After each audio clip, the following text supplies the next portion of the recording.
Hello, and welcome to another session of What the. Today's topic of discussion is policy versus rights. So, how does this come into play? Well, we all know we have certain basic rights, the Bill of Rights, and they go into our civil liberties and our freedoms and so on and so forth. So, how does that play into policy? Well, let's just say I was going to go get a job. And currently I have facial hair. And it's my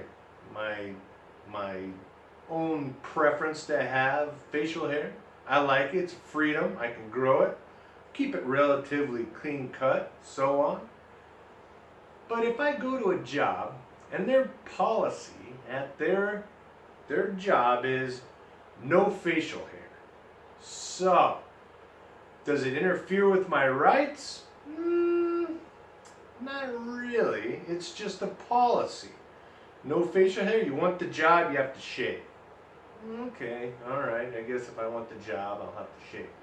So, that is the basic simplification of conform to our rules or you don't get a job.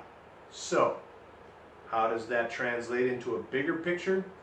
The policy of the rules become laws. Those laws become part of a community.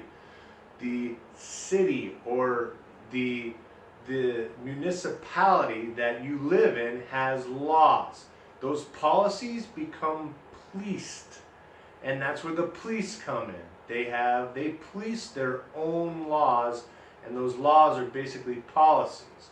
So, in different municipalities, there are different laws. They all have to not conflict with the law of the land, which is the Constitution, although they do. And how is that? Well, certain municipalities enforce laws that other municipalities do not enforce. We can go into the whole revolution or renaissance of the cannabis industry. It was once legal. Presidents used to grow it. They used to farm it for industrial textiles, ropes, clothing, so on and so forth. And then it became a Schedule I narcotic because of municipalities that instituted laws, and then at that point they didn't want people utilizing this new industrial product. So, now we get into the whole community. What does the community want? And that's where the community has said, hey, we want to vote this stuff back into being legal. And they set up municipality or a vote, because the constituents spoke. And then they said, yes, we vote it in. We want it to become legal again. So then at that point, the community was more influential than the policing of it. And that's where we have to go into our rights. We have the right, whatever we want, we can do. We can vote in because we are a democracy. They must listen to us. We are the constituents that constitute the United States.